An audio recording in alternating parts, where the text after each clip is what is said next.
आकाश से आग। दाऊद एक महान राजा बन गया था। तब उसके पुत्र सुलेमान ने राज्य किया।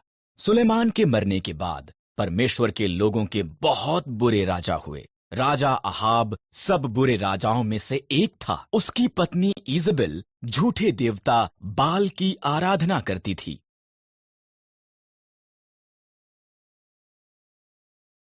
इजबेल ने अहाब और परमेश्वर के लोगों को भी बाल की आराधना के लिए कायल कर लिया। उनके पापों के कारण परमेश्वर ने 7 सालों तक बारिश रोक दी। तब उसने उसके नबी एलिय्याह को राजा अहाब के पास भेजा।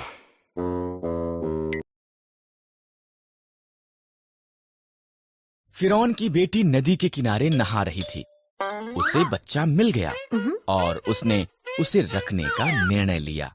उसकी बहन ने उसके पालन पोषण के लिए उसकी माता की सहायता की पेशकश की। फिरौन की बेटी ने उसका नाम मूसा रखा। मूसा बड़ा हुआ। एक दिन उसने देखा कि एक मिस्री इजरायली को मार रहा है। मूसा ने मिस्री को मार दिया और मिद्यान को भाग गया और 40 साल तक एक चरवाहा होकर रहा। मूसा होरब पर्वत पर अपनी भेड़ों की निगरानी कर रहा था। परमेश्वर की आवाज एक जलती झाड़ी से बोलने लगी, मूसा, मेरे लोग कष्ट में हैं। मैंने उन्हें आजाद कराने के लिए तुझे चुना है। मैं नहीं कर सकता, मूसा ने जवाब दिया। मैं तुम्हारी सहायता करूंगा, परमेश्वर ने वादा किया। अपनी लाठी नीचे फेंक। मूसा ने किया। वो लाठी एक सांप में बदल गई। जब उसने इसे उठाया, वो पुनः एक लाठी बन गई। अपना हाथ ढांप ले, परमेश्वर ने कहा। मूसा ने ऐसा ही किया। उसने देखा ये रोग से भर गया था। जब उसने दोबारा किया, वो चंगा हो गया था।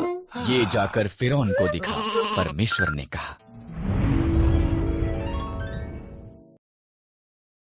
मैं एक अच्छा वक्ता नहीं हूं। मूसा ने कहा, मैं तुझे शब्द दूंगा।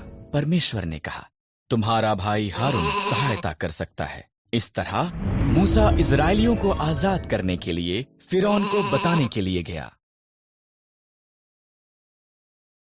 एक गर्जता बचाव। परमेश्वर के लोगों ने उसकी आज्ञा उल्लंघना की, इसलिए उसने उनके दुश्मनों को उन्हें गुलामी में ले जाने दिया। उन्होंने यरूशलेम का नाश किया और बहुत से यहूदियों को उनके अपने देश बाबुल में ले गए। दानियेल बाबुल में गए यहूदियों में से एक था। उसने परमेश्वर पर भरोसा किया और दिन में 3 बार उसे प्रार्थना की। परमेश्वर ने दानियेल को आशीष दी और वो उस देश में एक शक्तिशाली अगुआ बन गया।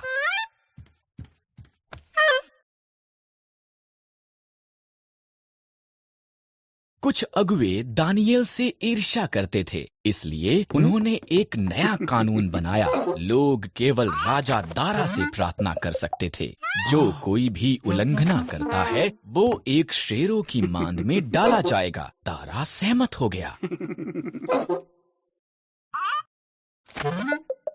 दानियेल ने अभी भी परमेश्वर से प्रार्थना की और पकड़ लिया गया। दारा उदास था। वो दानियेल को पसंद करता था। उसने जाना कि उससे चालाकी की गई थी, पर वो कानून को नहीं बदल सकता था।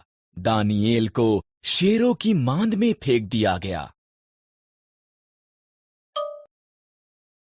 शेर दहाड़े और दानियेल की तरफ आए। तब एक स्वर्गदूत पहुंचा। परमेश्वर ने उसे भेजा था। स्वर्गदूत ने शेरों का मुंह बंद कर दिया। दानियेल ने बिना किसी नुकसान के वहां पर रात बिताई। दिन निकलने पर राजा दारा ये देखने के लिए गए कि क्या दानियेल जीवित था। परमेश्वर ने मुझे बचाने के लिए स्वर्गदूत को भेजा, दानियेल ने कहा। राजा रोमांचित हुआ।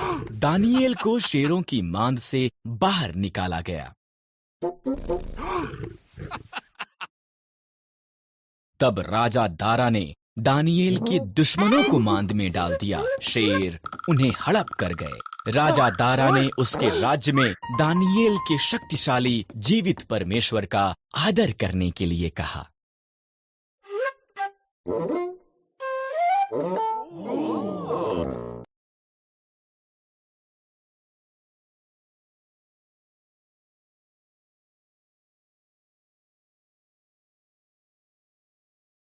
बहादुर और सुंदर रानी।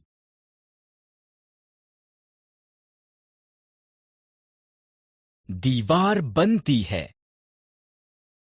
नहम्याह फारस के राजा अंतरक्षत्र का पियाऊ था।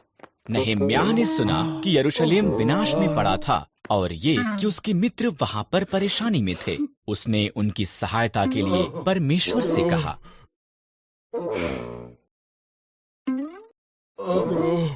परमेश्वर ने राजा अंतरक्षत्र के साथ बात करने के लिए नहम्याह को साहस दिया। नहम्याह ने पूछा कि क्या वो यरूशलेम जाकर उनकी दीवार बनाने में सहायता कर सकता है। अंतरक्षत्र सहमत हो गया। नहम्याह यरूशलेम के लिए निकल पड़ा। नहम्याह यरूशलेम में घूमा। हालात जितना उसने सुना था उससे भी बुरे थे। ये एक बड़ा कार्य है, उसने उसके लोगों से कहा, पर परमेश्वर की सहायता के साथ हम इस दीवार का प्रत्येक ने परिवारों में और समूहों में पहले फाटकों का निर्माण करने के लिए कार्य किया। उन्होंने भेड़ों का फाटक, मछली फाटक, तर्राह के फाटक और अन्य फाटकों को ठीक किया।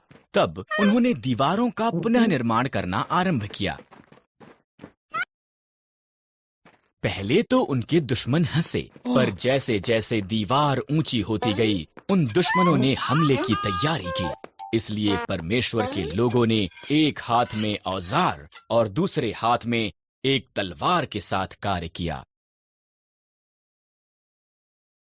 केवल 52 दिनों के बाद दीवार पूरी हो गई थी। इज्रा याजक ने परमेश्वर के लोगों के लिए